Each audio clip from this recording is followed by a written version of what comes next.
Hello po sa mga mahal kong listeners, magandang araw po sa inyong lahat. Nandito na naman po ulit kami, ang Johnny Tandem. Hi po sa inyo. At ako na naman po ulit ang inyong tagapagsalaysay, si Miss Winnie, at ito ang ating kwento.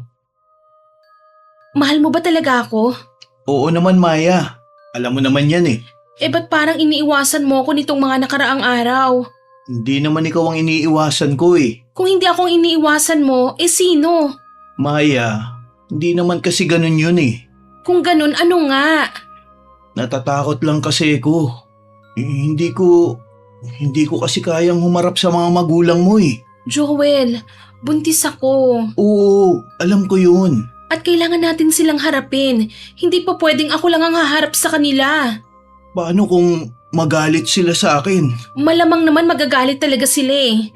Paano kung... Paano kung ano? Maya, hindi ko talaga kaya eh.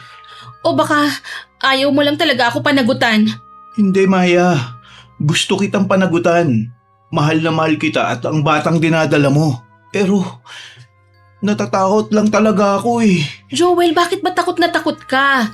Magulang ko sila. Siyempre magagalit sila at natural lang yun sa nangyari ngayon. Hindi ko kasi sila kilala at baka... Hindi ka nila sasaktan, Joel. Gusto kong harapin natin ito kaysa habang buhay tayong nagtatago. Hindi ko talaga kaya, Maya eh. Joel, hindi pwedeng habang buhay ka namang matakot. Hindi ko alam kung saan ako kukuha ng lakas ng loob. Hindi ko rin alam kung paano maging matapang. Hindi ko kailangan maging matapang ka. Ang kailangan ko lang, wag mo kong iwan sa problemang ito. Susubukan ko, Maya. Susubukan ko. Magandang araw po, Miss Winnie. Ako nga po pala si Maya. Marami na kaming pinagdaanang pagsubok bilang pamilya. Pero kung may isang bagay na unti-unting sumisira sa aming pagsasama, hindi yun kahirapan, sakit o ibang tao. Kundi ang takot ng asawa kong si Joel, isang takot na habang tumatagal ay lalo lamang lumalaki. Nagsimula po ang lahat 11 taon na ang nakalilipas. Noong panahong yon, nag-aaral pa lang ako sa kolehiyo nang mabuntis ako ni Joel. Sa halip na harapin ang aking mga magulang, ilang araw po siyang nagtago at hindi nagpakita. Dahil dito, ang mga magulang ko na mismo ang sumugod sa bahay nila. Doon nila hinarap si Joel at pinapanagot sa kanya ang nangyari sa amin. Hindi nagtagal, ikinasal naman po kami. Lumipas ang panahon at nabuo ang aming maliit na pamilya kasama ang anak naming si Ella. Akala ko noon ay magiging maayos ng lahat. Hindi ko alam na ang takot na minsang nagpahirap sa aming nagsisimula bilang mag-asawa ay siya ring magiging pinakamalaking pagsubok na aming kahaharapin bilang pamilya. Maya, kinakabahan ako. Bakit? May problema ba? Pinapatawag kasi ko ni Sir sa opisina bukas eh. O bakit naman daw? May reklamo raw tungkol sa isang permit na process ko. Nagkamali ka? Hindi ko nga alam eh. Baka may kulang lang na requirements o may mga hindi lang sila naintindihan. Di ipaliwanag mo na lang. Iniisip ko nga kung mag-leave na lang kaya ako bukas. Ano? Dahil lang doon? Baka kasi mapagalitan ako eh. Joel, pinapatawag ka lang naman. Hindi mo pa nga alam kung ano talaga ang problema eh. Malay mo, maliit na bagay lang pala yon. Ewan ko. Basta, kinakabahan ako eh. Mas makakabuting harapin mo na lang. Kung wala ka namang ginawang mali, di wala kang dapat ikatakot. Oh, ayan na palang anak mong si Ella eh.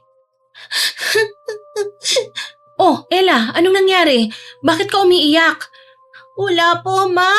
Anong wala? Umiiyak ka nga. Ella, may nangyari ba sa school? Wala po. Anak, sabihin mo sa amin, may nanakit ba sa'yo? Pinagalitan ka ba ng teacher mo? Hindi po. May nakaaway ka ba? Wala po. Ella, tumingin ka nga sa amin. Ano ba talaga ang nangyari ha, anak? Ayoko na pong pumasok bukas. Ha? Bakit naman? Anak, may nangaasar ba sa'yo? Ella, sabihin mo kung anong problema ha. Paano ka namin yan matutulungan kung hindi ka magsasalita? Natatakot ka ba, anak? Opo. At sino naman yung nananakot sa'yo? Basta ayoko na pang bumalik sa school. Joel, kailangan mong puntahan sa eskwelahan at klaruhin mo kung anong nangyari sa anak natin. Bakit ako? Syempre ama ka eh. Dapat mo siyang protektahan. At saka malapit lang din naman ang munisipyong pinagtatrabahuhan mo sa eskwelahan niya. Alamin mo lang kung anong nangyari sa anak natin. Oo, sige. Pupunta ako dun bukas. Ano kayang nangyari sa kanya? Nag-aalala tuloy ako. Kinabukasan hindi nga pumasok sa eskwelahan si Ella. Kahit anong pilit ko sa kanya, ayaw niya talagang bumalik. Ayaw rin niyang bumangon sa kama at buong araw lang siyang nakahiga at tahimik. Kinahapunan, umuwi si Joel mula sa trabaho. Halata sa mukha niya ang pagod pero mas gusto kong malaman kung anong nangyari sa eskwelahan ni Ella. Joel, nakapunta ka ba sa school ni Ella? Oo, nakausap ko yung advisor ni Ella. Anong nalaman mo? Ano raw nangyari kay Ella? Nung una, hindi raw niya alam na umiyak pala si Ella kahapon. Kaya nagtanong muna siya sa mga kaklase ni Ella. Tapos? Doon nalaman na si Miko raw pala nangaasar kay Ella. Miko? Oo, kinausap na rin siya ng teacher. Sabi ng bata, nagbibiroan lang daw sila. Hindi raw niya akalaing masasaktan si Ella. Humingi na rin siya ng tawad sa akin at nangakong hindi niya na uulitin. At naniwala ka naman sa sinabi ng batang yon? Ewan ko pero mukhang nagsisisi naman siya eh. Joel, kung simpleng biro lang yon, bakit ayaw nang pumasok ng anak natin? Baka natakot lang si Ella. Kakausapin ko siya mamaya. Hindi Joel, parang gusto ko rin makausap ang Miko na yan ah. Wag na. Bakit? Kasi nakausap na naman siya ng teacher eh. Hindi, gusto kong marinig mismo sa kanya kung bakit niya ginawa yon. Maya, ang totoo niyan, anak ni Sir Ronald, si Miko. Sir Ronald? Yung konsehal? Tama. Ano naman kung anak siya ng konsehal ano? Ayoko lang na lumaki pa to. Baka magkaroon pa ng gulo eh.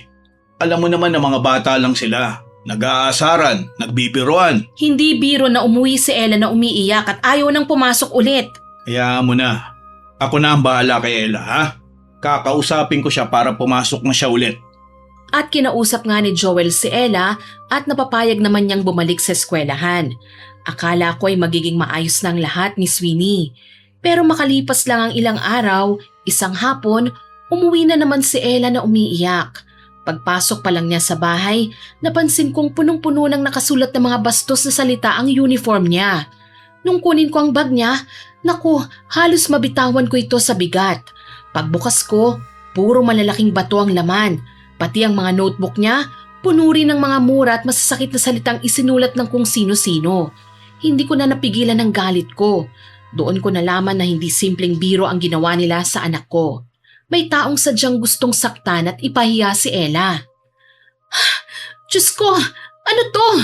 Bakit ganyan ang uniform mo anak? Ano nangyari? Sinong gumawa nito sa'yo ha? Ayoko na pong pumasok. Hindi na po ako babalik sa eskwelahan. Anak, tignan mo ako. Sinong gumawa nito? Ella, sagutin mo ang mama mo. Please Ella, hindi ka namin matutulungan kung hindi mo sasabihin ang totoo.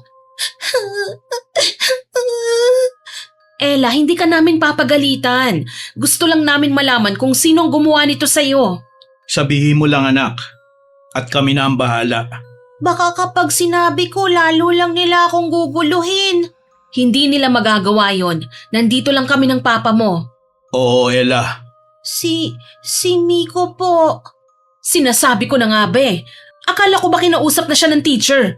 Humingi na nga siya ng tawad sa ginawa niya sa'yo, hindi ba? Mas lalo po siyang nagalit kasi nagsumbong daw po ako sa inyo. At anong ginawa niya? Simula nung kinausap siya ng teacher, lagi na lang niya akong inaasar, pati mga kaibigan niya. Sumasabay na rin po. Tinatawag nila ako sa kung ano-anong pangalan. Tinutulak nila ako at tinatawanan kapag dumadaan ako. Ay, Diyos ko. Tapos kanina po, sinulatan nilang uniform ko. Nilagyan nila ng bato ang bag ko. Pati mga notebook ko, Mama, sinulatan nila ng mga mura. Lahat ba yun? Si Miko ang may gawa? Siya po ang nagsimula, tapos sumunod na rin po yung iba. Tama na. Hindi na ito simpleng pangaasar lang. Sobra nang ginagawa nila sa anak ko ah. Maya, huminahon ka lang muna. Huminahon? Joel, nakita mo bang ginawa nila sa anak natin? Tapos gusto mong huminahon ako? Naiintindihan kita. Hindi, Joel. Hindi mo naiintindihan eh. Tignan mo nga ang nangyari kay Ella, oh. Ayaw na niyang pumasok at hahayaan lang ba natin ito? Hindi ko naman sinabing hahayaan natin eh. Bukas na bukas din, pupuntahan ko ang eskwelahang yan. Kakausapin ko ang teacher, ang principal at pati ang batang yan. Maya, Hindi na pwedeng puro pag-usapan ha. Kinausap niyo na nga ang batang yan eh. Pero mas lumala pang ginawa niya kay Ella. alam ko yun. Pero wag muna tayong padalos-dalos. Padalos-dalos? Joel, ano ka ba? Anak natin ang sinasaktan. Kaya nga gusto kong maayos natin to ng mahinahon. Baka mas lumala ang gulo kung pareho tayong mainit ang ulo pagpunta ron eh. At anong gusto mong mangyari ha? Ako na lang ang pupunta ron bukas. Kakausapin ko ulit ang advisor nila. At kung kailangan, pati si... Ano, pati si konsehal? Maya, Para kasing natatakot ka sa batang yan dahil anak siya ng konsehal eh. Eh ano ngayon kung anak siya ng konsehal ha? Maya, alam mo namang sa munisipyo ko nagtatrabaho. Halos araw-araw ko siya nakikita dun. Ayoko lang na baka mas lumaki pa ang issue eh. Baka pwede muna nating daanin sa maayos na usapan. Joel, hindi naman tayo naghahanap ng gulo eh. Gusto ko lang ipagtanggol natin ang anak natin. Oo, alam ko. At yun din naman ang gusto ko eh. Kaya ako na lang muna ang haharap. Kakausapin ko sila ng maayos. Kapag wala pa rin nangyari, saka tayo gumawa ng ibang hakbang. Gagawin ko lahat ng makakaya ko, okay? Kinabukasan, sinubukan kong kausapin si Ella pero ayaw niya nang magsalita. Halos hindi na siya tumitingin sa akin at parang takot na takot pa rin sa mga nangyari sa eskwelahan. Nagkukulong lang siya sa kanyang kwarto, nakatulala sa isang sulok at wala ring ganang kumain.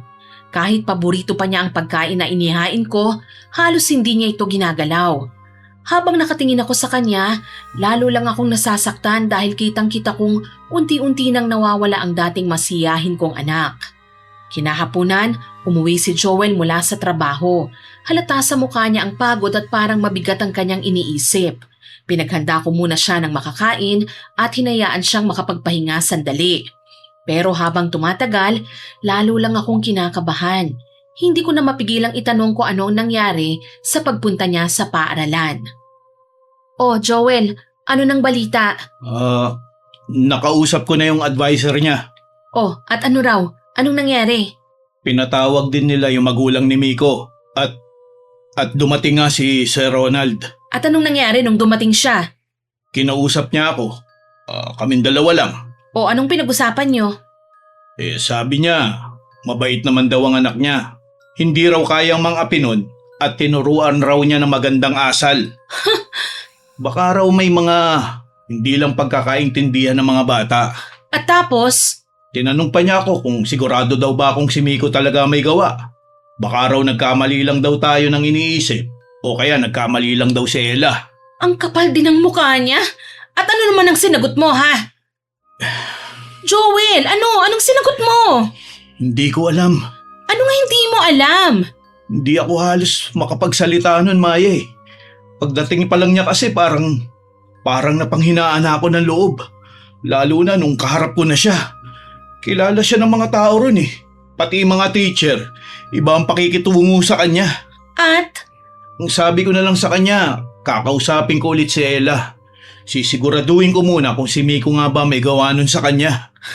Yun ang sinabi mo? Oo. Joel, yun ang sinabi mo talaga? Sorry, Maya. Hindi mo man lang pinagtanggol ang anak natin? Joel, umiiyak ang anak natin araw-araw. Sinulatan ng uniform niya, nilagyan ng bato ang bag niya, binuli siya ng Miko na yan. Tapos ang nasabi mo lang, kakausapin mo ulit si Ella? Hindi ko alam ang gagawin ko nun eh. Hindi mo ba naisip na mas kailangan ka ng anak mo kaysa matakot ka dyan sa konsehal na yan, ha? Alam ko, pero... Kung hindi mo kayang ipaglaban ang anak natin, ako ang gagawa nun. Maya, Hindi na ako papayag na basta na lang nilang gagawin yun kay Ella, no? Bukas, ako mismo ang pupunta sa eskwelahan. pakinggan mo muna ako, Maya. Huwag ka munang pumunta ron. Pag-isipan muna natin to. Pag-isipan? Baka kasi lumala nga ang gulo eh. Anak siya ng konsehal. Kilala mo kung gaano kalakas ang impluensya ng pamilya nila. Ayoko mauwi ito sa away na wala tayong kontrol. Kaya ang gusto mo, manahimik na lang tayo. Hindi naman sa ganun. Pag-isipan muna natin to ng maraming beses. Huwag tayong padalos-dalos. Paano nga si Ella? Habang buhay na lang ba siyang ganyan? Ako ang kakausap kay Ella. Basta, huminahon lang muna tayo, okay? Kinausap nga ni Joel si Ella at ginawa niya ang lahat para mahikayat siyang pumasok muli sa eskwelahan. Pero ayaw pa rin niyang bumalik. Tuluyan nang nawala ng ganang bumalik sa paaralan si Ella. Halos ayaw na niyang lumabas ng kanyang kwarto at kapag kinakausap namin siya tungkol sa eskwelahan, lalo lamang siyang natatakot at umiiyak.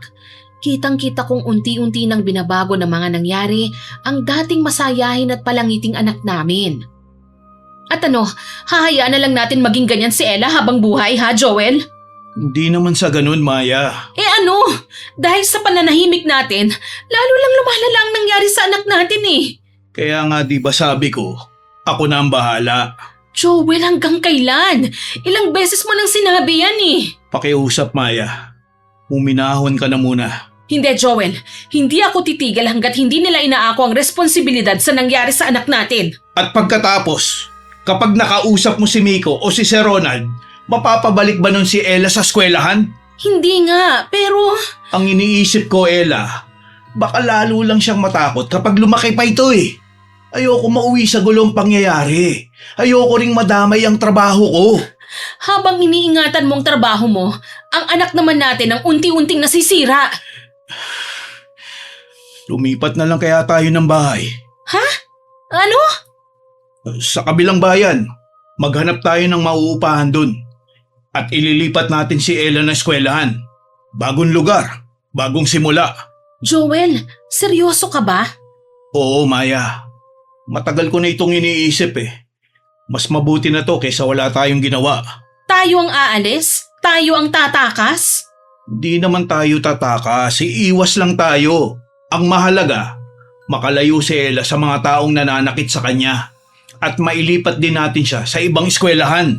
At paano si Miko? Hayaan na natin siya. Joel, hindi tayong may kasalanan. Ano ka ba? Wala akong pakialam kung sino ang may kasalanan. Ang gusto ko lang, maging maayos ang anak natin.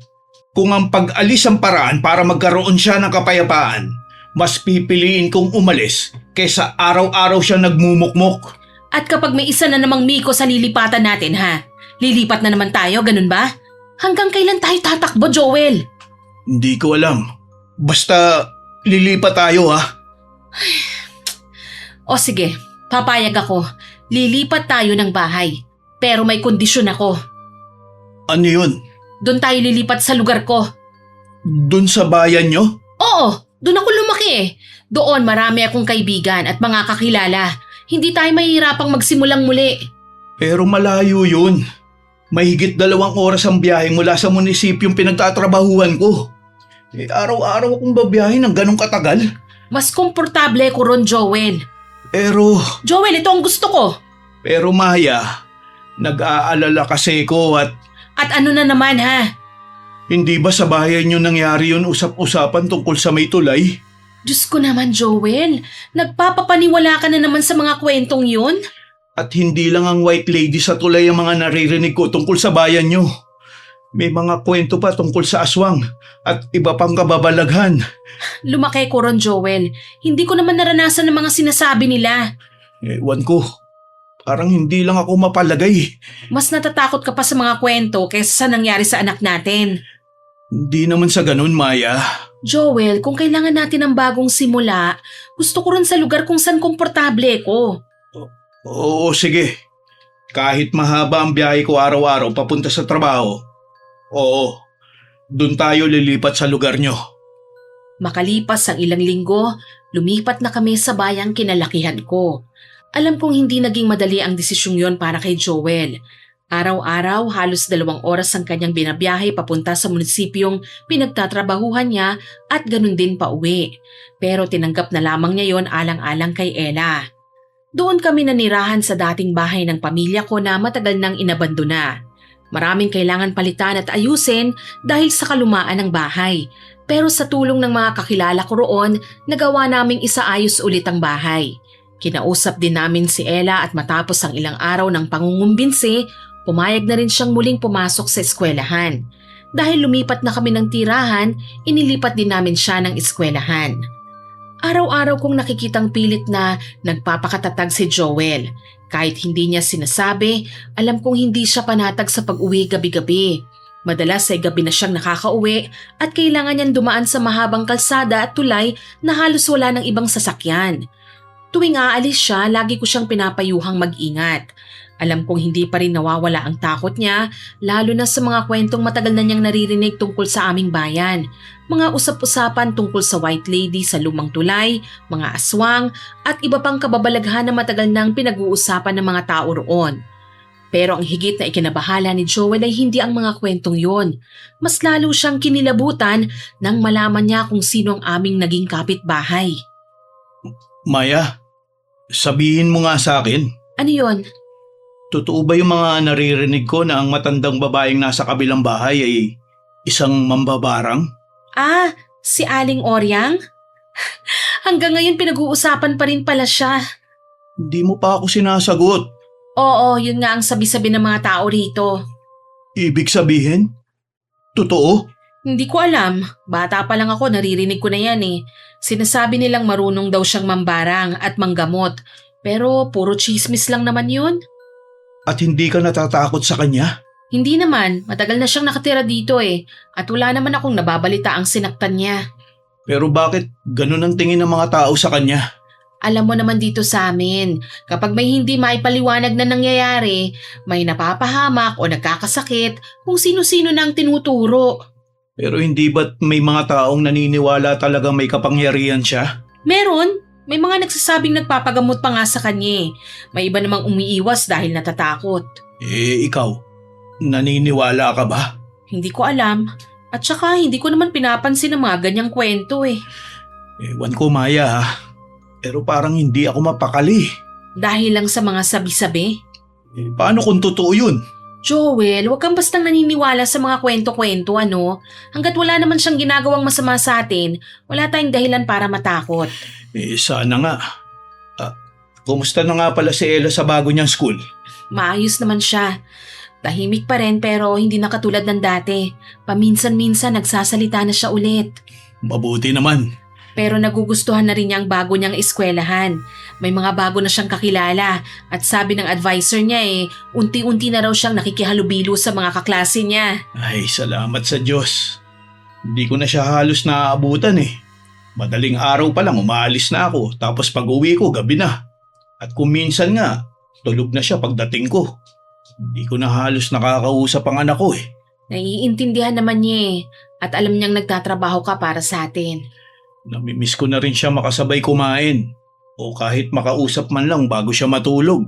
Huwag kang mag-alala. Malaki nang pinagbago niya kumpara nung bagong lipat tayo rito. Sana tuloy-tuloy na yan. Ayoko nang maranasan niya ulit yung mga pinagdaanan niya dati.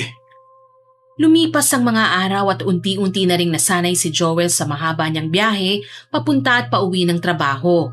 Araw-araw bago pa sumikat ang araw, umaalis na siya ng bahay at kadalasan naman gabi na kung siya'y makauwi. Dahil dito, bihira na silang magkita ni Ella.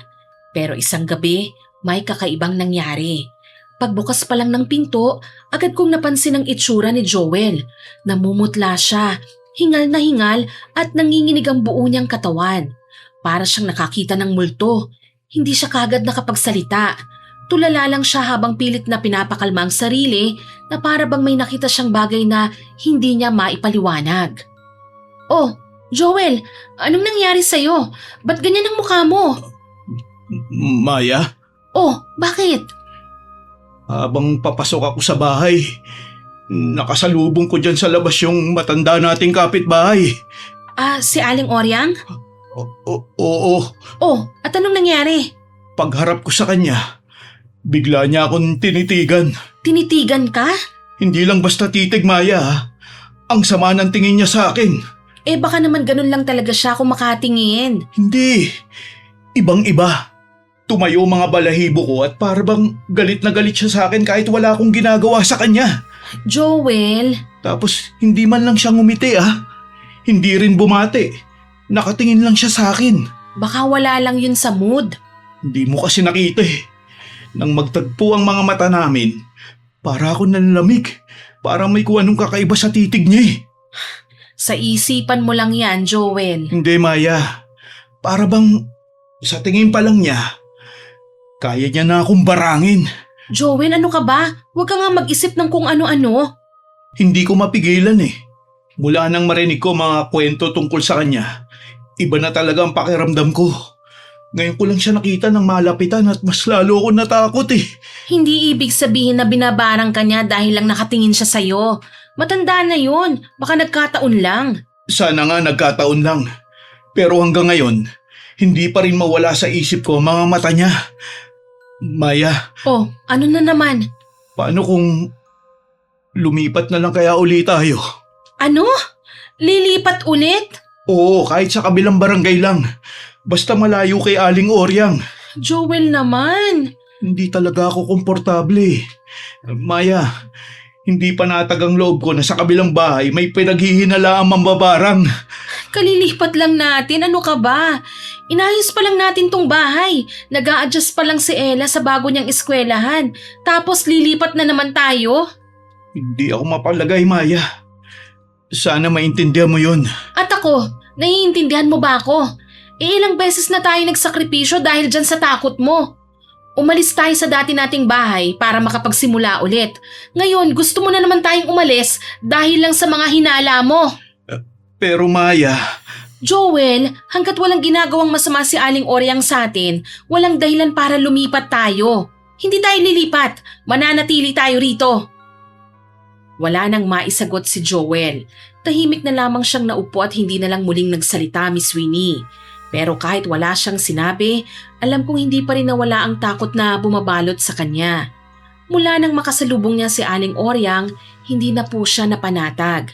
Naiintindihan ko siya pero ayoko na uling mag-umpisa sa panibagong lugar dahil lamang sa mga hinala at kwentong hindi naman tiyak kung totoo. Noong mga panahong yun, ang nasa isip ko lang ay ang kapakanan ni Ella. Unti-unti na siyang bumabalik sa dati niyang sarili at nagsisimula ng maging masaya sa bagong eskwelahan. Pero isang gabi, bandang hating gabi, bigla na lamang nagising si Joel mula sa isang bangungot. Pawis na pawis siya, namumutla at hingal na para bang totoong nangyari ang kanyang napanaginipan. Halos hindi siya makapagsalita habang paikot-ikot ang kanyang tingin sa loob ng silid namin. Kitang-kita ko ang matinding takot sa kanyang mga mata na para bang may nakita siyang bagay na hanggang sa kanyang paggising ay hindi pa rin niya makalimutan. Joel? Bakit? may napanaginipan akong masama. Ano yon? Si Aling Oryang. Nakatingin lang siya sa akin. Joel? Hindi ko maipaliwanag, Maya. Parang totoong-totoo ang panaginip kong yun. Kahit saan ako lumingon, nandun lang siya. Nakatitig sa akin. Panaginip lang yon, Joel. Ang mga mata niya, ang titig niya. Ganun na ganun din ang tingin niya na magkasalubong kami nung isang araw. Baka sa kakaisip mo kay Aling Oryang yan, pati sa panaginip mo lumalabas na siya. Hindi, Maya. Iba talaga eh. Para bang sinusundan ako ng tingin niya eh. Kahit lumalayo ako, ang pakiramdam ko, nakatingin pa rin siya sa akin. Joel, wag mong hayaang lamunin ka ng takot. Kapag lagi mong iniisip ang isang bagay, pati sa panaginip mo dadalhin mo yan. Pero parang babala yun, Maya.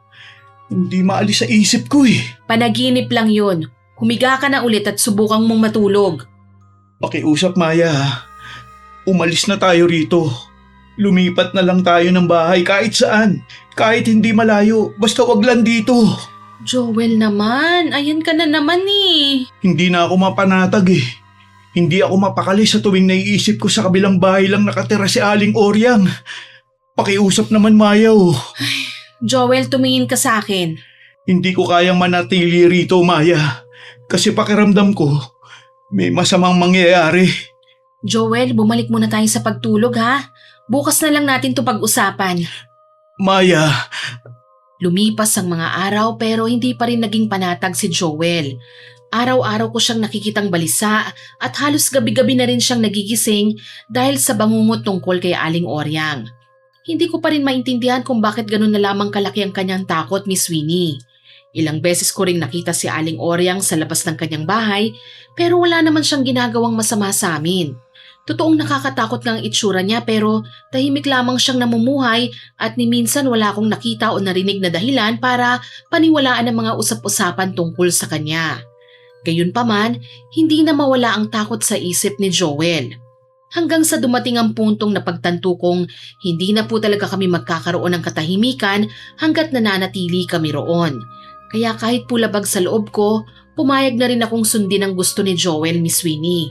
Ibinenta namin ang bahay at lumipat sa isang kalapit na barangay. Nakahanap kami ng isang maliit na apartment na malapit lang sa eskwelahan ni Ella. Isa na naman yung panibagong simula para sa aming pamilya at isa na namang paglipat dahil sa takot ni Joel. At ano, panatag na ba ang loob mo? Oo, nakakahinga na ako ng maluwag. Hindi na rin ako nag-aalala tuwing gabi akong umuwi. Parang nawala na yung bigat na nararamdaman ko. Mabuti naman. Hindi mo lang talaga alam kung gaano kalaki ang naitulong nito sa akin eh. Ay, Salamat Maya. At sorry din. Nag-adjust pa talaga kayo para lang sa akin. hindi lang ako ang nag-adjust, Joel. Pati si Ella. Alam ko, kaya nga nahihiya ako eh. Ay, sana huli na to, Joel, ha? Oo Maya, pangako. Hindi pwedeng sa tuwing may kinatatakutan ka, lilipat lang tayo. Hindi pwedeng habang buhay tatakbuhan natin ang mga ganitong sitwasyon. Alam ko. Hindi ko hinihinging maging matapang ka. Ang gusto ko lang, huwag mong hayaang kontrolin ng takot ang buhay natin, Joel. Gagawin ko ang lahat para hindi na ito maulit. Sana nga, Joel. Sana nga. Lumipas sa mga araw at unti-unti ring naging maayos ang aming pamumuhay.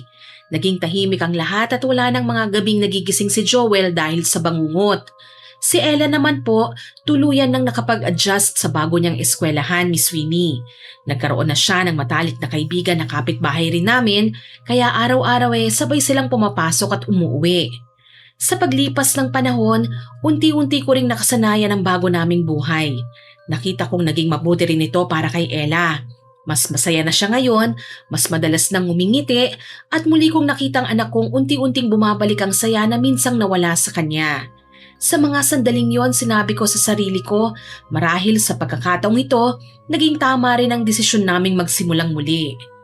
Akala ko, Miss Winnie, tuluyan na kaming nakalayo sa lahat ng aming mga problema. Pero isang araw, bigla na lamang nagkasakit si Ella. Doon nagsimula ang bangungot na hindi namin inakalang haharapin naming pamilya. Anong nangyari kay Ella?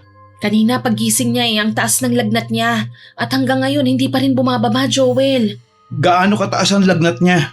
Nasa 38 degrees Nilagyan ko na rin ng cold compress at pinainom ko na ng gamot pero mainit pa rin ang katawan niya Dalhin na natin sa ospital. Obserbahan muna natin siya hanggang ngayong gabi. Baka trangkaso lang to. Pero hindi ako mapakali, Maya. Ako rin naman Pero kung bukas mataas pa rin ang lagnat niya o hindi pa rin siya gumagaling, dadalhin na natin siya sa ospital para matignan. Pero Maya, Ano yun, Joel? parang may mga rashes yata siya sa braso. Oh. Teka, oo nga no? Hindi ko to napansin kanina. Baka dahil to sa lagnat niya. Hindi kaya dengue yan? Wag naman sana. Kinabukasan hindi pa rin bumaba ang lagnat ni Ella at mas lalo pa nga itong lumala, Miss Winnie. Nanginginig na ang buo niyang katawan at mas dumami rin ang mga pulang rashes na nagsimulang kumalat sa kanyang mga braso at binti. Doon na kami tuluyang natakot, Miss Winnie. Hindi na kami nag-aksaya ng oras at agad namin siyang isinugod sa ospital. Lumiban pa si Joel sa trabaho dahil wala siyang ibang iniisip kundi ang kalagayan ng aming anak. Sa aming dalawa, si Joel ang higit na hindi mapakali. Halos hindi siya mapirme sa kanyang kinauupuan habang hinihintay namin ng doktor na titingin sa kanya. Paulit-ulit niyang sinisilip ang aming anak at maya't mayaring nagtatanong sa mga nurse kung kailan siya masusuri ng doktor. Kitang-kita ko po ang matinding pag-aalala sa kanyang mga mata. Bilang isang ama, ramdam kong handa niyang gawin ang lahat basta lamang gumaling si Ella. Matapos ang ilang pagsusuri at iba't ibang laboratory test, wala naman pong nakitang anumang malubhang sakit ang mga doktor sa katawan ni Ella. Unti-unti ring bumaba ang kanyang lagnat, ngunit nanatili pa rin ang mga rashes sa kanyang katawan at halata pa rin ang kanyang panghihina. 3 araw na nanatili si Ella sa ospital bago kami pinayagang makauwi. Ayon sa doktor, kailangan lamang niyang magpahinga at ipagpatuloy ang pag-inom ng mga niresetang gamot. Wala rin silang nakitang kakaibang sakit na dapat naming ikabahala. Kahit papano, nakahinga kami ng maluwag. Ang akala po namin, unti-unti na rin gagaling ang anak namin. Pero hindi namin alam na yun pa lamang ang simula ng mas mabigat naming pagsubok. Ella, anak, kumusta na ang pakiramdam mo? Mama, masama pa rin ba ang pakiramdam mo, ha? Opo, ma. Saan bang masakit sa'yo? Buong katawan ko po, tapos para lagi akong inaantok. Sabi ng doktor, kailangan mo lang magpahinga. Ma, bakit anak? Tuwing natutulog po ako, parang may tumatawag sa pangalan ko. Anong ibig mong sabihin? Hindi ko po alam eh. Basta may naririnig po akong boses. Boses? Kanino naman? Hindi ko po kilala eh, pero tinatawag lang po ako. Ella, paulit-ulit na binabanggit ang pangalan ko, Mama. Panaginip lang siguro yon, anak. Pero parang totoo po, Mama eh. Minsan nga po pakiramdam ko gusto niya akong pasamahin sa kanya. Pasamahin? Saan naman? Hindi ko po alam. Huwag mo nang isipin yon, ha? Mataas lang ang lagnat mo nitong mga nakaraan, kaya baka ganyan yung mga napapanaginipan mo.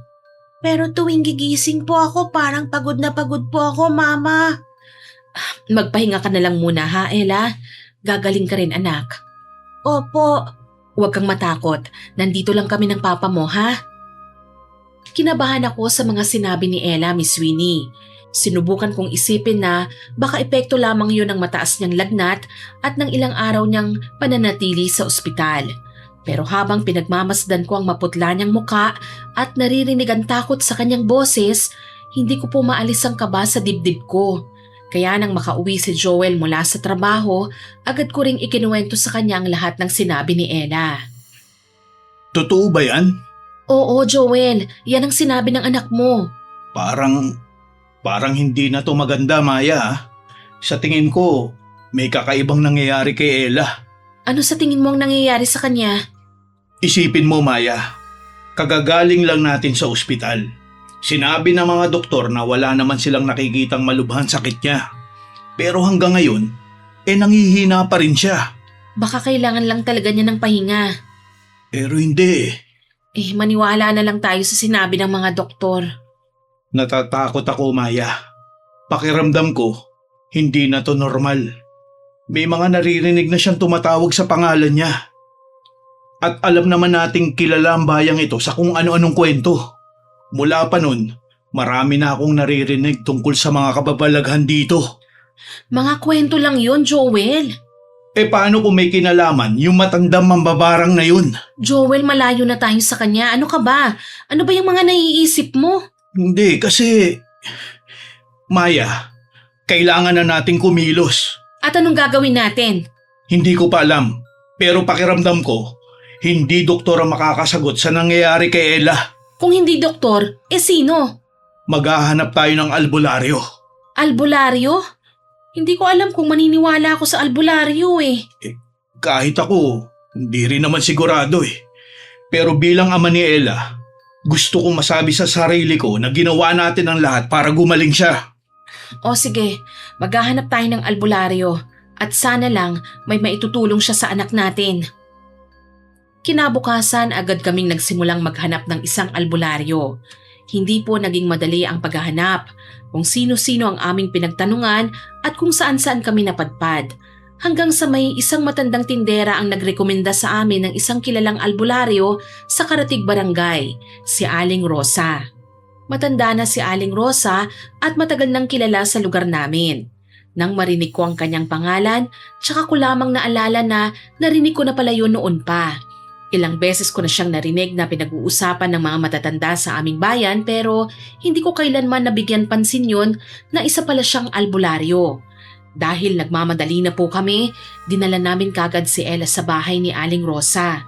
Habang papalapit kami sa kanyang bahay, tahimik kaming nagdarasal na sana meron siyang maipaliwanag sa mga nangyayari sa aming anak at matulungan niya itong gumaling.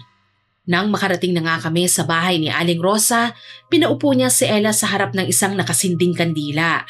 Habang nakapikit ang bata, marahan siyang nagdarasal at winiwisikan nito ng tubig gamit ang ilang dahon. Ilang sandali pa, biglang napangiwi si Ella at nagsimulang manginig. Hindi naman natinag si Aling Rosa. Ipinagpatuloy lamang niya ang kanyang pagdarasal hanggang sa unti-unting kumalma si Ella. Pagkatapos ng ritual, seryosong humarap sa amin si Aling Rosa na para bang may mabigat siyang sasabihin. May napansin ako sa bata. Ano po yun? Hindi siya basta nagkasakit lang. Ano pong ibig niyong sabihin? Nung ginagawa ko ang ritual, ramdam kong may humihila sa kanya. Para bang may ibang nilalang na pilit siyang inaakit. Diyos ko! Sino po ang gumagawa nito? Hindi ito isang tao, kundi isang engkanto. Ano po? Hindi pangkaraniwang sakit ang nararamdaman niya. Naengkanto ang anak ninyo. Pero paano po nangyari yun? May lugar na hindi dapat pinupuntahan at may mga nilalang na ayaw magambala. Minsan, sapat na ang hindi sinasadyang paglapit o pagdaan ng isang tao para mapansin nila siya. Pero wala naman kaming alam na may pinuntahan siyang ganung lugar. Hindi kailangang sinadya ang pagpunta. Baka nadaanan lang. Lalo na't bata lang siya. Mas madali silang mapansin dahil malinis pang kanilang kalooban. Kaya pala may tumatawag sa pangalan niya habang natutulog siya. Oo, hindi pa naginip ang naririnig niya. Tinatawag siya upang sumama siya. Kapag patuloy niyang sinasagot ang tawag na yon, lalo siyang manghihina. Naku, maililigtas pa po ba namin ang anak namin? May pag-asa pa naman, pero kailangan nating kumilos kaagad. Hindi natin pwedeng hayaang patuloy siyang tawagin ng mga engkantong kumuha ng pansin sa kanya. Bibigyan ko muna ng halamang gamot ang bata. Makakatulong yon para hindi kagad lumala ang kanyang kalagayan. Ibig pong sabihin, gagaling siya? Hindi pa. Pansamantala lang ang gamot na ibibigay ko. Patuloy pa rin siyang guguluhin ng mga engkantong kumapit sa kanya. Kung ganun po, anong kailangan naming gawin? May isa kayong dapat hanapin. Bulaklak ng ilang-ilang.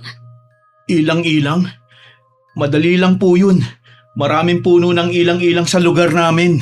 Pero hindi ordinaryong ilang-ilang ang kailangan ko. Ano pong ibig niyong sabihin? Ang kailangan ko ay bulaklak ng ilang-ilang na matagal nang tumutubo sa bakuran ng isang mambabarang. Ha? Mambabarang?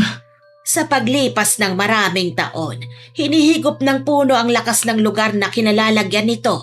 Kapag ang puno ay matagal nang nasa bakuran ng isang taong gumagamit ng barang, hinihigop din ito ang natitirang lakas ng paligid. Kapag nagamit ng tama, ang bulaklak na yon ang makakatulong para maputol ang kapit ng engkanto kay Ella. Pero paano po kami makakahanap ng ganon? Hindi madali. Konti lang ang mga mambabarang nalantad ang pagkatao. Karamihan sa kanila namumuhay na parang ordinaryong tao. Pero saan po kami makakahanap ng ganong puno? May kilala ko. Sino po? Si Oryang. Si... Aling Oryang? Oo, matagal nang may ilang-ilang sa bakuran niya. Bata pa lang ako naroon na ang punong yun. Pero sabi-sabi lang po ng mga tao na mambabarang siya. Hindi lahat ng sabi-sabi kasinungalingan. Ibig pong sabihin, totoo ngang mambabarang siya? Marami ng taon na gumagamit ng barang si Oryang. Kaya ang ilang-ilang sa kanyang bakuran ang kailangan natin. Pero... Makinig kayo. Hindi ko sinasabing masamang tao si Oryang, ha? Pero siya lamang ang may bulaklak ng ilang-ilang na kailangan natin ngayon. Kung gusto niyong mailigtas ang anak niyo, kailangan niyong humingi ng bulaklak mula sa kanya. Hindi ko akalain na babalik tayo ron, Maya. Joel, kailangan nating iligtas si Ella. Huwag niyong pairali ng takot. Maayos niyong kausapin si Oryang. Humingi lang kayo ng ilang bulaklak ng ilang-ilang. Huwag kayong magpapakita ng masamang intensyon. Sana nga po, ganun lang kadali yun. Bago kami umalis, binigyan muna ni Aling Rosa si Ella ng halamang gamot at itinuro kung paano ito mapapainom. Makalipas ang ilang oras, napansin naming unti-unti nang bumubuti ang kanyang pakiramdam. Nawala ang panghihina niya at naging mas maayos na rin ang kanyang kilos, Miss Winnie. Kahit papano, nabawasan ang aming pag-aalala. Pagka-uwi namin sa bahay habang nagpapahinga si Ella sa kanyang silid, hindi namin maiwasang balikan ang lahat ng sinabi ni Aling Rosa. Tahimik kaming naupo sa sala, kapwa nag-iisip kung anong susunod naming gagawin. Ano, kaya mo ba, Joel? Hindi ko alam, Maya. Joel, buhay ng anak natin ang nakasalalay dito. Oo, alam ko. Kung hindi natin makukuha ang bulaklak na kailangan ni Aling Rosa, paano na si Ella? Hindi ko lang talaga maiwasang matakot eh. Natatakot din naman ako pero wala tayong ibang pagpipilian. Kaya nga tayo umalis dun, di ba? Tapos ngayon, babalik na naman tayo.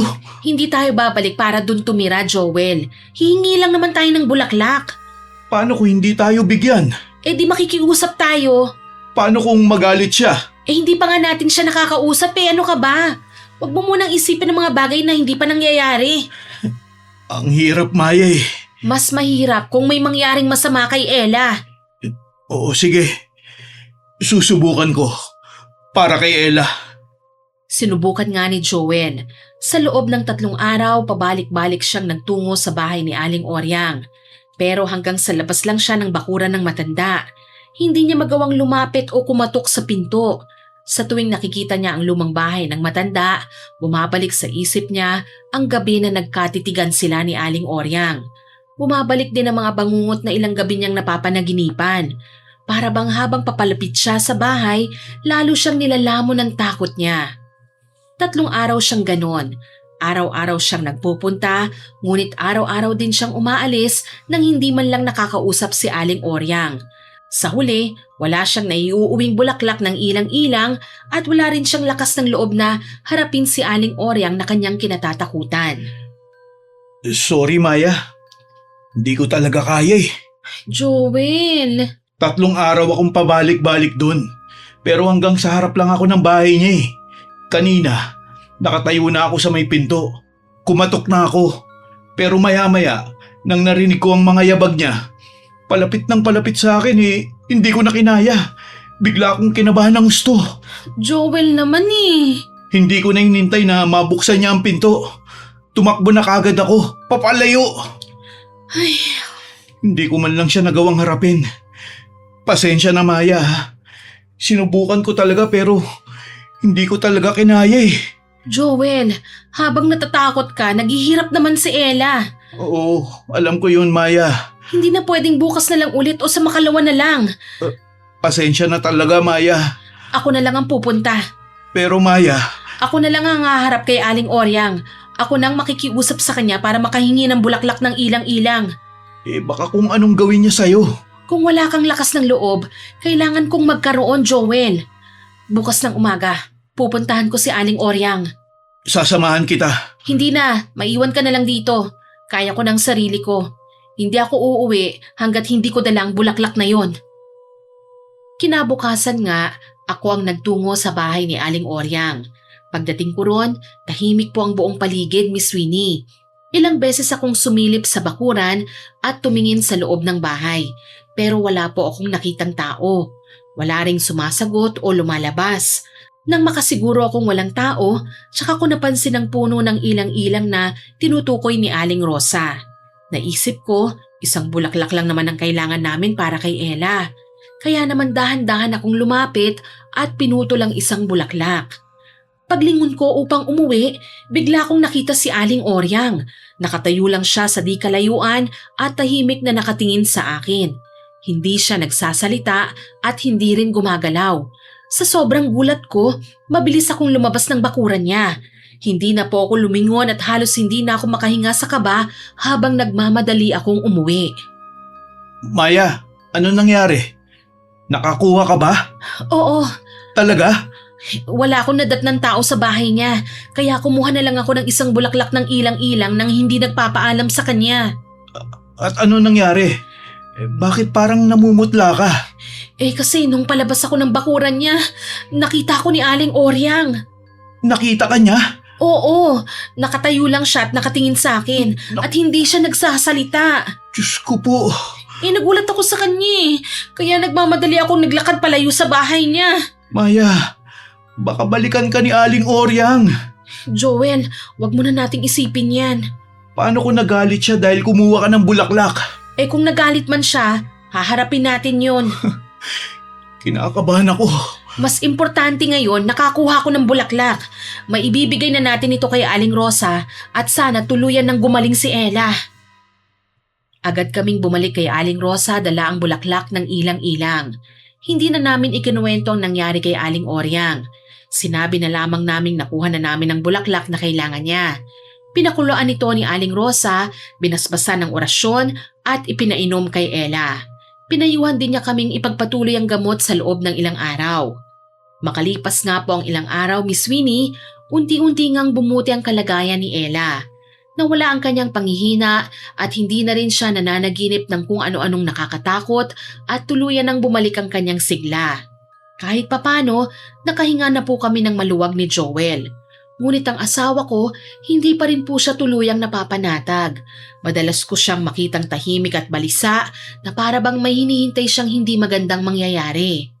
Hanggang sa isang umaga, ako naman ang nagising na masama ang pakiramdam. Pagtingin ko sa aking mga kamay at paa, nagulat ako nang makitang puno na ang mga ito ng mga sugat na para bang bigla na lamang nagsulputan. Mabigat din ang aking katawan, matindi ang sakit ng ulo at halos wala na akong lakas upang makatayo. Doon ko naramdaman na may kakaiba na namang nangyayari sa aming pamilya. Joel, ang sakit ng buong katawan ko. Natatakot ako, Maya. Baka may kinalaman na naman to sa mga nangyari kay Ella. Joel, wag mo na tayong mag-isip ng ganyan. Tignan mo naman yung mga sugat mo. Kagabi wala naman yan ah. Magpapatingin na lang muna tayo sa doktor. Baka infeksyon lang to o kaya naman allergy. Pero paano kung wala naman sila makitang sakit sa'yo gaya kay Ella? Joel, ayoko munang isipin na may kababalaghan na namang nangyayari. Mas mabuti nang siguraduhin muna natin sa doktor. Kapag wala silang nakita at hindi pa rin ako gumagaling, tsaka tayo bumalik kay Aling Rosa. Sige, pero sana mali ang kutob ko. Sana nga. Dinala nga ako ni Joel sa ospital. Sinuri ako ng doktor at binigyan ng gamot para sa mga sugat at sakit na nararamdaman ko. Ayon sa doktor, wala naman siyang nakitang kakaibang sakit sa aking katawan. Pinayuhan lamang niya akong ipagpatuloy ang pag-inom ng gamot at bumalik pagkatapos ng 2 linggo upang obserbahan muli ang karamdaman ko. Pero habang lumilipas po ang mga araw, sa halip na gumaling ako, lalo pang lumala ang mga sugat ko. Unti-unti itong dumadami at nagsimulang mabulok ang ilan sa aking mga kamay at paa. Kasabay nito, lalo ring bumigat ang pakiramdam ko hanggang sa halos hindi na po ako makatayo. Dumating sa puntong hindi na ako makalakad at nakaratay na lamang ako sa aming higaan. Doon kami tuluyang natakot na hindi na ito isang pangkaraniwang sakit lamang. Maya, kumusta na ang pakiramdam mo? Ganun pa rin, Joel. Mas dumami na naman ang mga sugat mo. Oo, kahit yung gamot na binigay ng doktor parang walang epekto Ay, bakit parang sunod-sunod na lang mga nangyayaring masama sa pamilya natin? Joel. Nung una si Ella, ngayon ikaw naman. Ano ba itong nangyayari? Huwag kang mag-alala, gagaling din ako. Pakiramdam ko, simula nang lumipat tayo rito, ang dami na nangyari. Minsan naiisip ko nga, sana hindi na lang tayo umalis sa dati nating tinitiran eh. Sana hindi na lang tayo lumipat. Joel, wala na tayong magagawa ron. Hindi ko alam kung mali lang ba ang iniisip ko. Pero malakas ang kutob kung may kinalaman si Aling Oryang sa nangyayari sa iyo eh. Kutob mo lang yan. Oo, kutob ko nga lang. Pero wala na akong ibang maisip eh. Bigla kang nagkasakit pagkatapos mong pumunta sa bahay niya. Maya, kakausapin natin si Aling Rosa. Baka may maipaliwanag siya eh. Baka alam niya kung bakit bigla kang nagkaganyan. Dahil hindi na ako halos makalakad, si Joel na lamang ang nagtungo sa bahay ni Aling Rosa at nakiusap na sumama sa aming bahay ni Sweeney. Nang makita niya ang aking kalagayan, agad siyang naghanda ng mga kailangan para sa isang orasyon.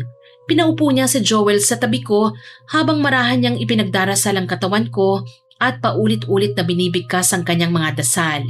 Ilang sandali siyang nanahimik na para bang may pinakikiramdaman bago dahan-dahang iminulat ang kanyang mga mata at seryosong tumingin sa akin. Alam ko na kung anong nangyayari sa'yo. Ano pong nangyayari kay Maya? Binabarang siya. Sinasabi ko na nga ba eh. Hindi ito ordinaryong mga sugat. Kaya habang tumatagal, lalo itong lumalala. Tama nga po ang hinala ko. Joel, Sinabi ko na sa'yo, Maya. Simula pa lang, may kutob na ako may kinalaman dito si Aling Oryang. Teka, sandali. Bakit agad niyong nasabi na si Oryang ang may gawa nito? Kasi Aling Rosa, May nangyari bang hindi niyo sinasabi sa akin? May ginawa ba kayo kay Aling Oryang, ha? nung magkasakit po si Ella, kayo po ang nagsabi na kailangan namin ng bulaklak ng ilang-ilang na tumutubo sa bakuran ng isang mambabarang. Kayo rin po ang nagsabing kay Aling Oryang lang kami makakakuha nun. O tapos ano? Sinubukan kong humingi ng bulaklak sa kanya, pero hindi ko po nagawa eh. Kasi natakot po ako sa kanya. kaya ako po ang nagtungo. Akala ko walang tao ron eh. Kaya nang makita kong puno ng ilang-ilang sa bakuran niya, pumitas po ako ng isa. Ano? Nagwalang pahintulot? Opo eh, pero nung palabas na ako ng bakuran, nakita ko ni Aling Oryang. Hindi ko nagawang harapin siya dahil natakot po ako eh, at nagmadali akong umalis papalayo sa bahay niya. Ay sus, kaya pala eh. Ngayon malinaw na sa akin ang lahat. Aling Rosa, may magagawa po ba kayo? May magagawa ako para maibsan ang nararamdaman ni Maya. Pero hindi ko kayang alisin ang barang na ginawa ni Oryang. Ibig pong sabihin, siya lang ang makakatanggal nito? Oo, ang gumawa ng barang ang may kakayahang magtanggal nito. Wala na po bang ibang paraan? Pero, maghanap kayo ng albularyong mas malakas pa kaysa kay Oryang. May kilala po ba kayong ganun? Ay naku, wala akong kilala. At kahit meron man, baka maubusan na tayo ng oras. Mabilis lumala ang barang na ginawa ni Oryang. Habang tumatagal, lalo nitong kinakain ng katawan ni Maya. Kapag hinayaan pa natin ito, baka mahuli na ang lahat. Kaya ang maipapayo ko lang sa inyo puntahan nyo na lang si Oryang. At ano po ang gagawin namin? Humingi kayo ng tawad. Isang taus-pusong paghingi ng tawad.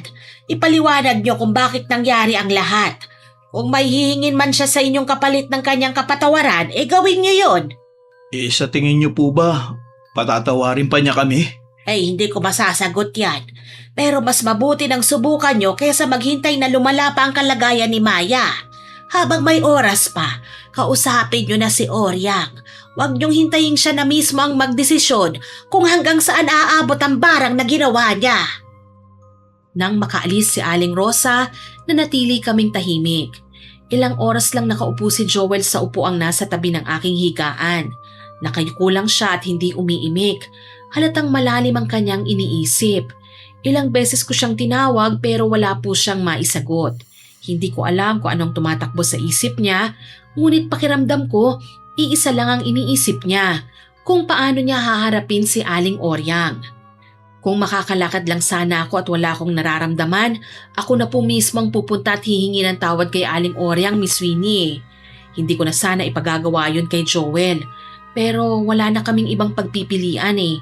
Hindi na ako makatayo sa aking kalagayan at sa pagkakataong yun, si Joel na lamang ang natitirang makakaharap kay Aling Oryang.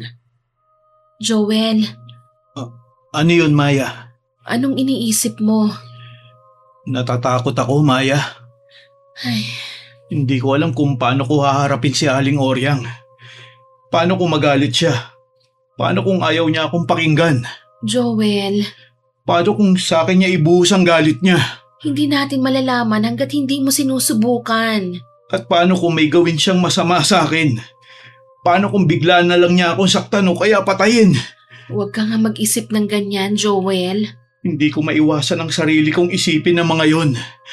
Ang dami kong naiisip na pwedeng mangyari. Joel, Ay, kaya mo bang harapin ang takot mo para sa akin? Kaya mo bang gawin yon para mailigtas mo ko? kaya ko, Maya. Kakayanin ko. Sigurado ka. Pero natatakot pa rin ako eh. Pero kailangan kong kayanin. Para sa'yo, haharapin ko si Aling Oryang. Bigyan mo lang ako ng konting panahon na. Kailangan ko lang ihanda ang sarili ko. Joel, Pangako, Maya. Hindi ako susuko.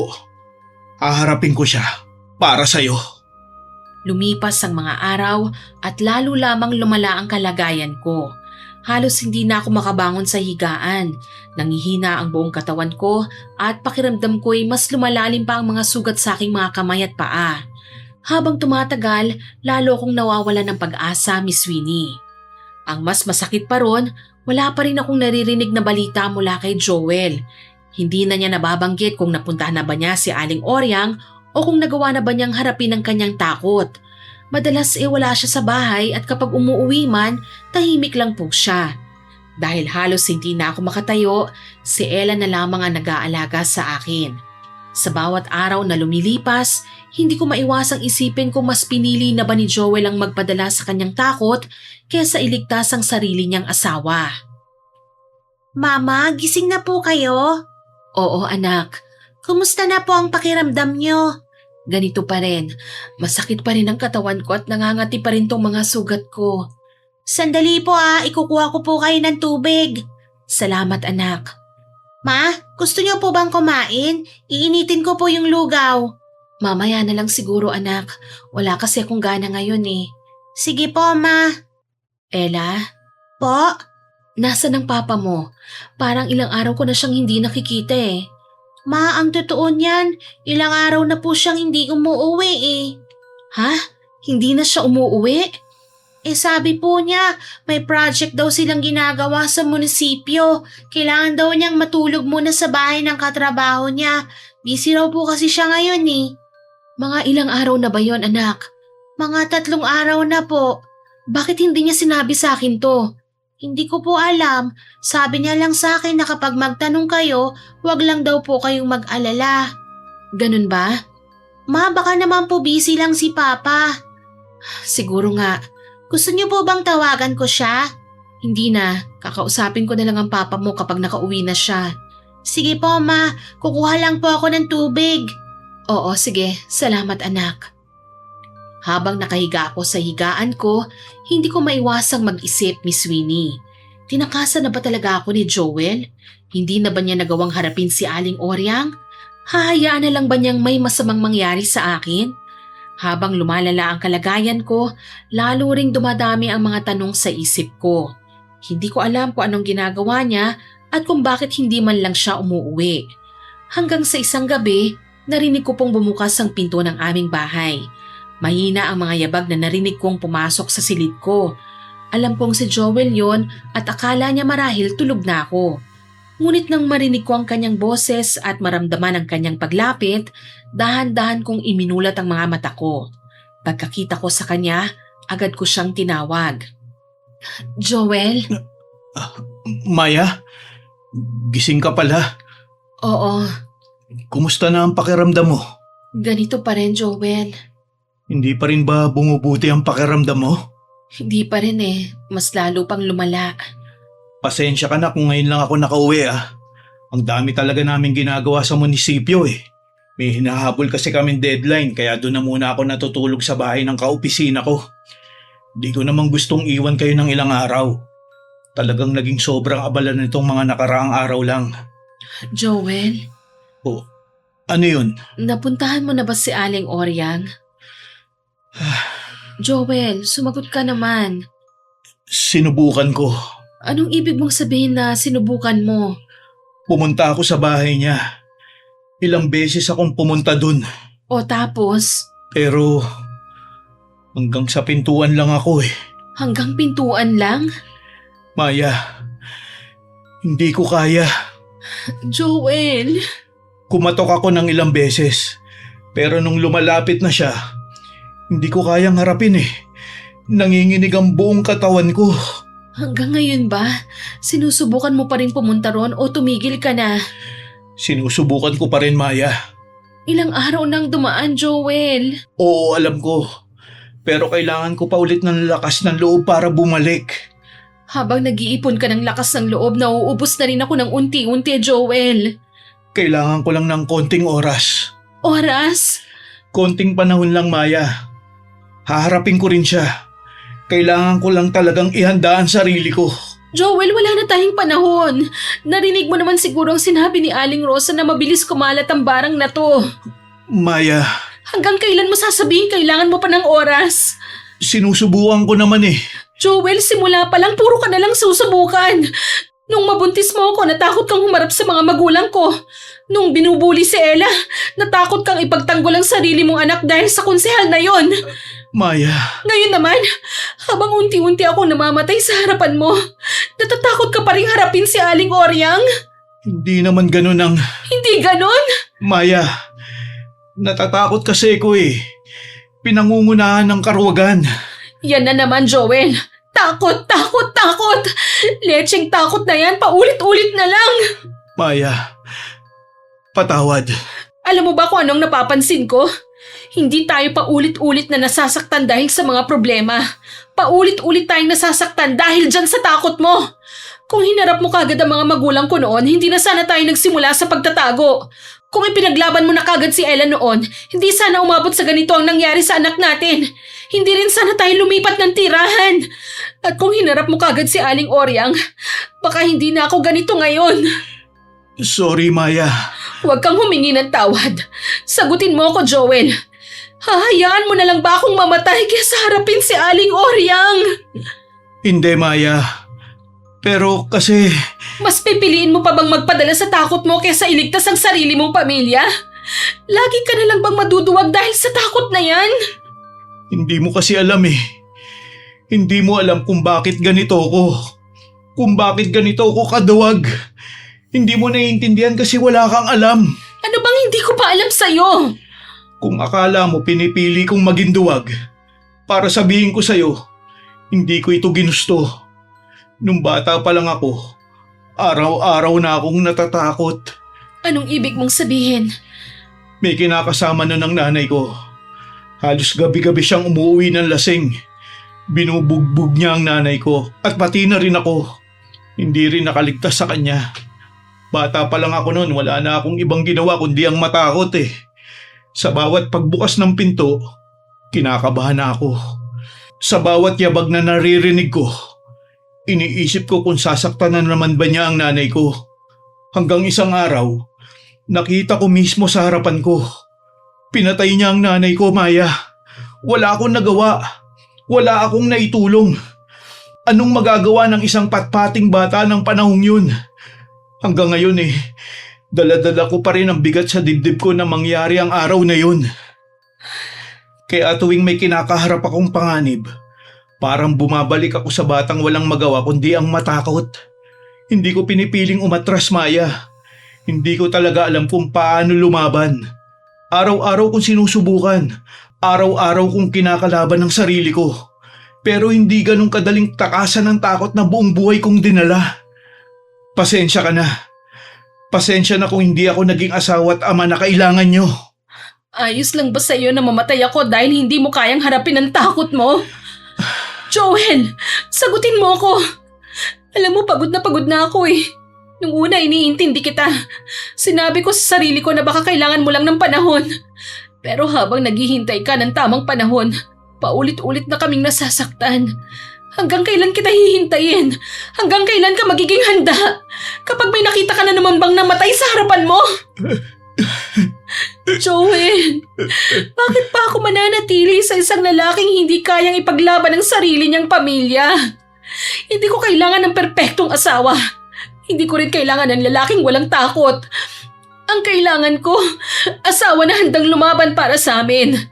Natural lang makaramdam ng takot, pero dapat natin itong labanan. Pero ang nangyayari sa tuwing may problema tayo, akong humaharap eh. Noong mabuntis ako, akong humarap. Nung binuli si Ella, ako ang gusto mong humarap. Ngayon na buhay ko ang nakataya, ako pa rin sana ang haharap kung kaya ko lang ang katawan ko. Pero pagod na ako, Joel. Pagod na ako. Nanghihina na ako eh. Hindi ko na kaya. Ang mabuti pa, maghiwalay na lang tayo. Maya, Ayoko nang mabuhay na habang may problema. Lagi kong iisipin kung pipiliin mo ba kaming ipaglaban o pipiliin mo na namang matakot at wag lumaban. Wag mo na akong balikan pa. Nang sa gayon, hindi na rin ako aasa pang ipaglalaban mo ko. Naaharapin mo ang mga takot mo para mabuhay ang asawa mo. Pero wag mo na rin hintayin pang patawarin kita. Hindi ko alam kung magagawa ko yun. Tapos na tayo, Joel. Tapos na tayong dalawa. Wala na po akong narinig na kahit na anong salita mula kay Joel. Alam kong umiiyak din siya dahil narinig ko ang kanyang paghikbi pero hindi niya sinagot ang mga sinabi ko. Hindi ko alam kung anong tumatakbo sa isipan niya. Maya-maya narinig ko na lamang ang kanyang mga yabag papalayo hanggang sa tuluyan na siyang lumabas ng silid ko. Lumipas ang mga araw ngunit hindi na nga siya bumalik pa. Wala na akong balita kay Joel at wala na rin akong anumang bakas na nakita mula sa kanya. Sa bawat araw na lumilipas, lalo kong pinaniwalaan ang sarili ko na tuluyan na niya kaming iniwan ni Ella. Akala ko sa pagkakataong yon, mas pinili na naman niyang tumakas kaysa harapin ang pinakamalaking pagsubok ng aming pamilya. Ma? Ano yon, anak? Bakit hindi pa po umuwi si Papa? Huwag mo na siyang isipin pa, Ella. Pero nakikita ko pa rin naman po siya. Pero sa school nga lang po. Anong ginagawa niya ron? Binibigyan niya po ako ng pera. Baon ko raw po. Minsan hinihintay niya lang akong lumabas ng school. May sinabi ba siya sa'yo? Tinanong ko rin po siya kung bakit hindi na siya umuuwi. O tapos? Hindi po siya sumagot. Sinabi lang niya sa akin na mag-aral daw po ako ng mabuti at wag daw po akong mag-alala. Ano pa, anak? Sabi niya, nandyan lang daw po siya kung may kailangan ako. Ganun ba? Mama, galit po ba kayo kay Papa? Sana umuwi na po siya rito sa atin. Masakit para sa akin ang nangyari, Miss Winnie. Hindi naging madali ang desisyong makipaghiwalay kay Joel. Siya ang lalaking minahal ko at pinangarap kong makasama habang buhay. Siya rin ang ama ng anak ko, kaya mas lalong masakit isipin na dumating kami sa puntong kailangan naming magkahiwalay. Pero sa kabila ng lahat, sinabi ko sa sarili kong tama lang ang naging desisyon ko. Hindi ko po kasi kayang manatili sa isang lalaking sa paningin ko, hindi naman kayang ipaglaban ang sarili niyang pamilya. Napagod na akong laging umaharap sa bawat pagsubok habang siya patuloy na inuunahan ng takot at karuwagan. Kung ganun lang din ang magiging buhay namin, mas mabuti pang kami na lang ni Ella ang magsimulang muli sakali mang gumaling ako. Kahit mahirap, naniwala akong kaya naming magpatuloy nang wala siya. Lumipas ang mga araw at unti-unti kong napansing naghihilom na rin ang mga sugat ko. Araw-araw gumagaan ang aking pakiramdam hanggang sa muli na akong makabangon sa higaan. Makalipas pa ang ilang araw, nakakalakad na rin ako at unti-unting bumalik ang lakas ko. Nakakapagtaka, Miss Winnie, hindi ko maipaliwanag kung bakit bigla na lamang akong gumaling. Naisip ko na baka hinayaan na lang ako ni Aling Oryang o baka humina na lamang ang bisa ng barang na ginawa niya sa akin. Hindi ko po alam ang tunay na dahilan eh. Basta ang alam ko lang, muli ako nabigyan ng pagkakataong mabuhay. Ma? Ano yun, anak? Ngayong magaling na po kayo, wala na po bang chance na magkabalikan kayo ni Papa? Wala na, anak. Pero bakit po? Anak, maiintindihan mo rin balang araw. Hindi niyo na po ba talaga siya kayang patawarin? Nung mga panahong akala ko mamamatay na ako, nasan ang papa mo?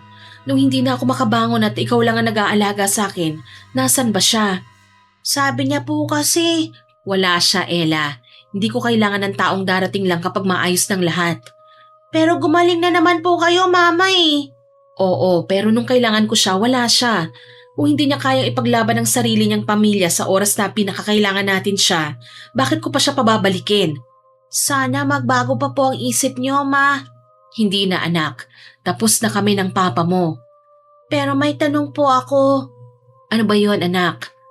Mahal niyo pa po ba si Papa, Mama? Hindi ko po alam kung anong isasagot ko sa tanong na yon, Miss Winnie. Hindi ko rin po alam kung mahal ko pa ba si Joel o nasaktan lang talaga ako ng sobra. Pero isang bagay lang ang sigurado ko. Hindi na ako babalik sa kanya. Kaya ko namang buhayin si Ella kahit kaming dalawa na lamang, Miss Winnie. Hindi man madali, mas pipiliin kong harapin ang buhay na mag-isa kaysa araw-araw na umaasa sa taong hindi ko alam kung sasamahan ba kami sa oras ng pagsubok. Isang umaga, nagpunta ako sa palengke upang mamili ng aming mga kailangan sa bahay. Habang naglalakad ako, bigla akong nakasalubong si Aling Rosa. Napangiti siya nang makita akong nakakalakad na at mukhang tuluyan nang gumaling. Aba, Maya! Aling Rosa!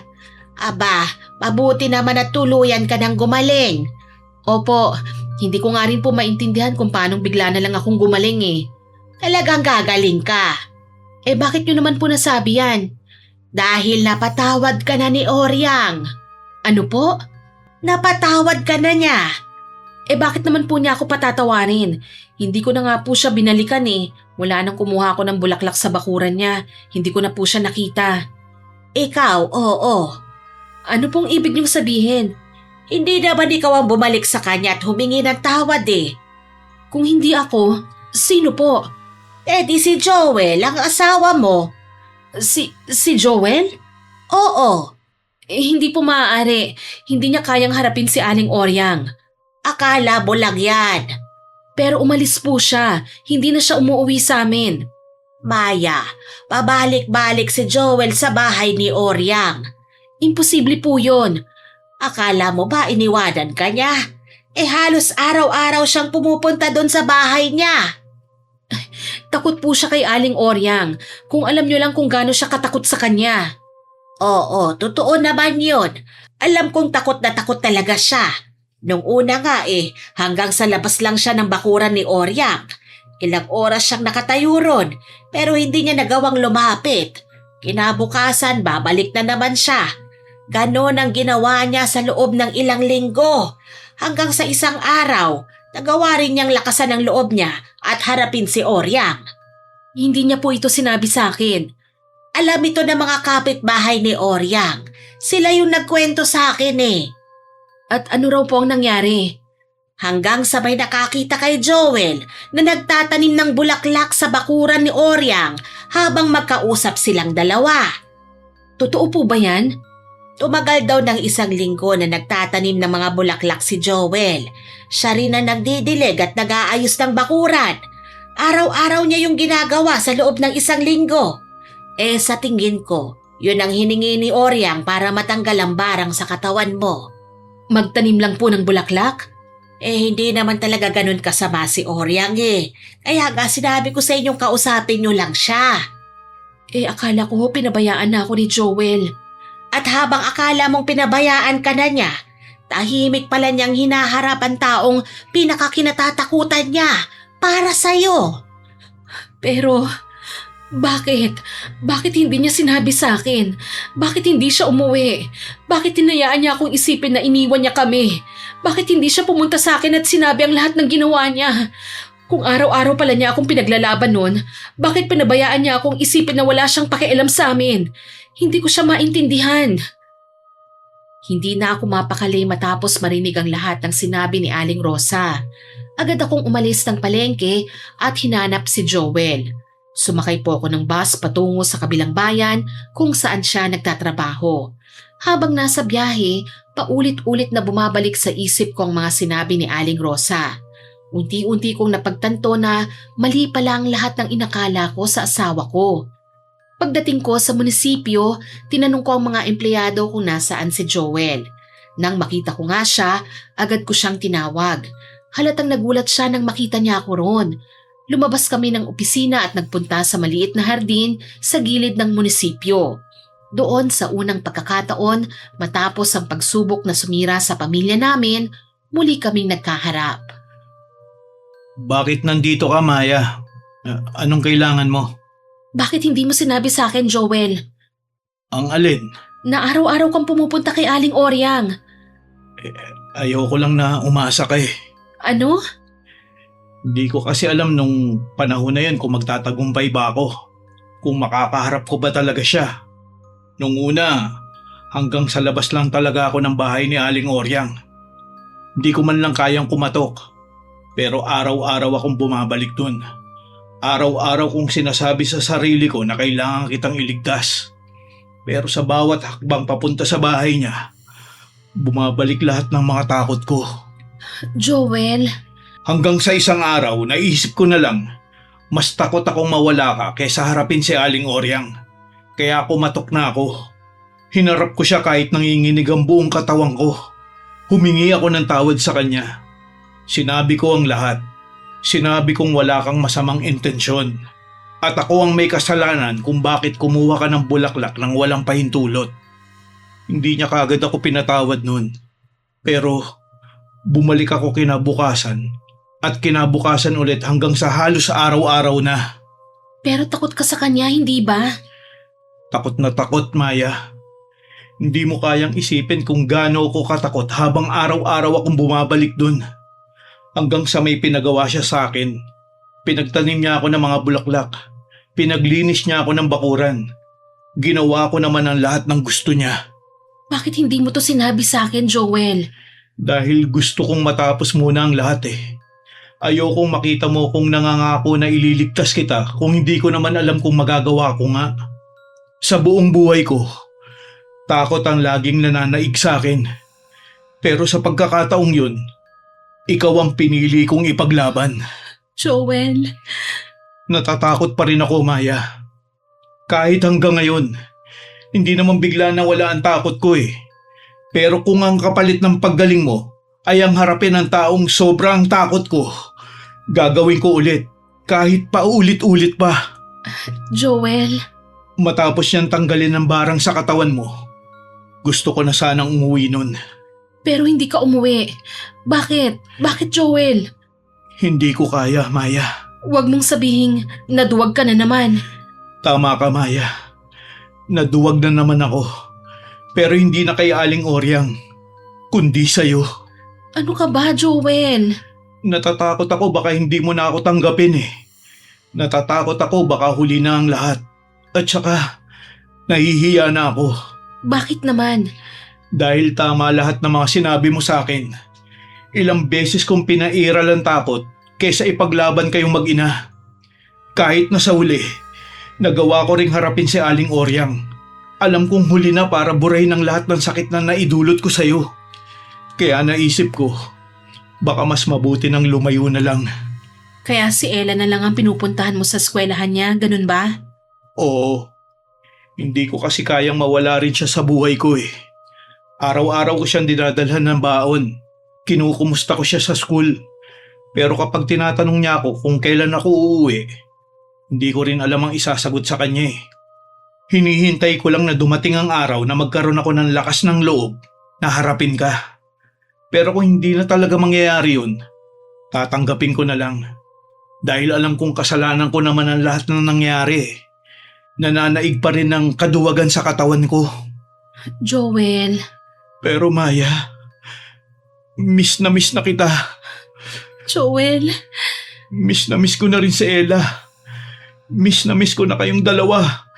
At sana, mapatawad mo pa rin ako. oo naman, Joel.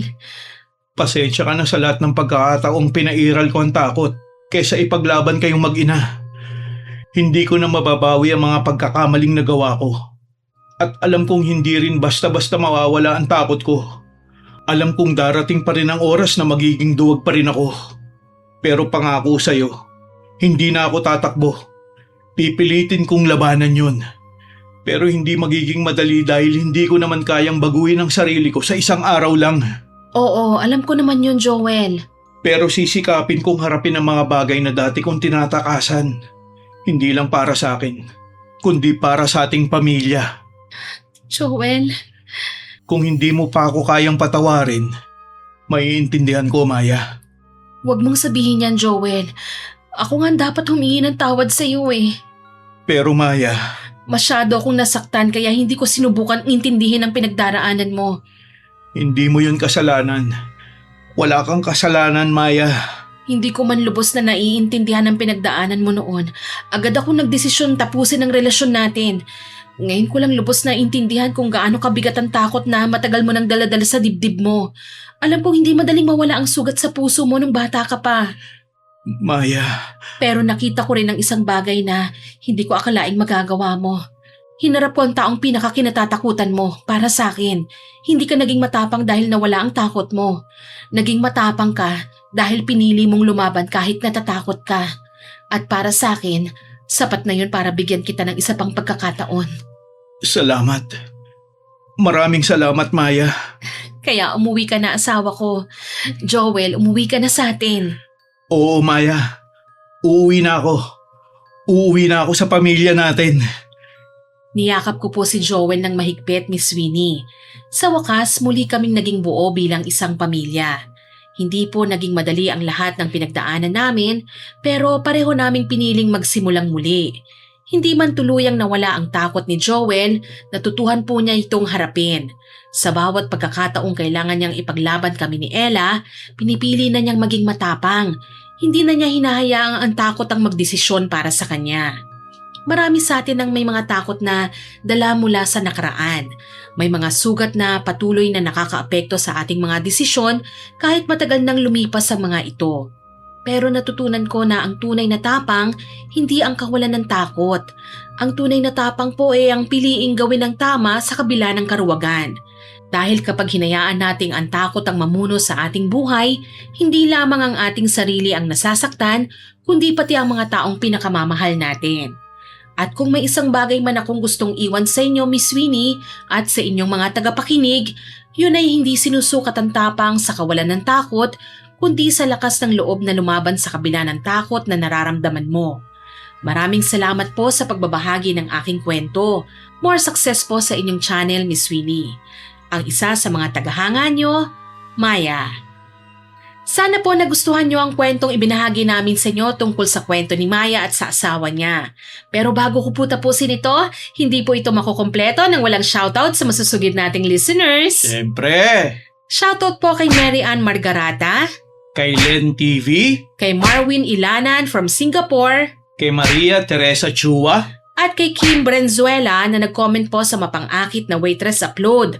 Ang sabi po niya, super smooth po ng boses ninyong dalawa. Nakakadala na parang ang daming gumaganap. Pa-shoutout naman po sa mga listener nyong sina Aiza Rom, Nalin Nunez at Elsa Mendoza from Angono, Rizal. Super idol ka po ng mga yan. Thank you so much po sa comment po nyong yan. Hello din po sa mga may idol sa akin na kasama nyong nakikinig sa ating channel. Thank you so much po. salamat po. Maraming salamat din po sa lahat ng nakinig at nagkomento sa mga nauna naming upload. Abangan nyo pa po sana mga susunod naming upload at huwag kalimutang mag-subscribe, like, share and comment sa mga stories namin. Para po mabilis nyong makita kung may bago kaming upload, pindutin nyo lang po ang notification bell para lagi kayong updated at notified. Aasahan ko pa rin po ang inyong suporta Siyempre para lumaki pa po ang ating pamilya. Yes. Muli ako po si Miss Winnie at kasama ko pa rin po si Sir John. Go, go, go, Team Johnny. Nagpapasalamat po kami sa inyong walang sawang pakikinig at pagsuporta. God bless po sa ating lahat. Bye! Bye.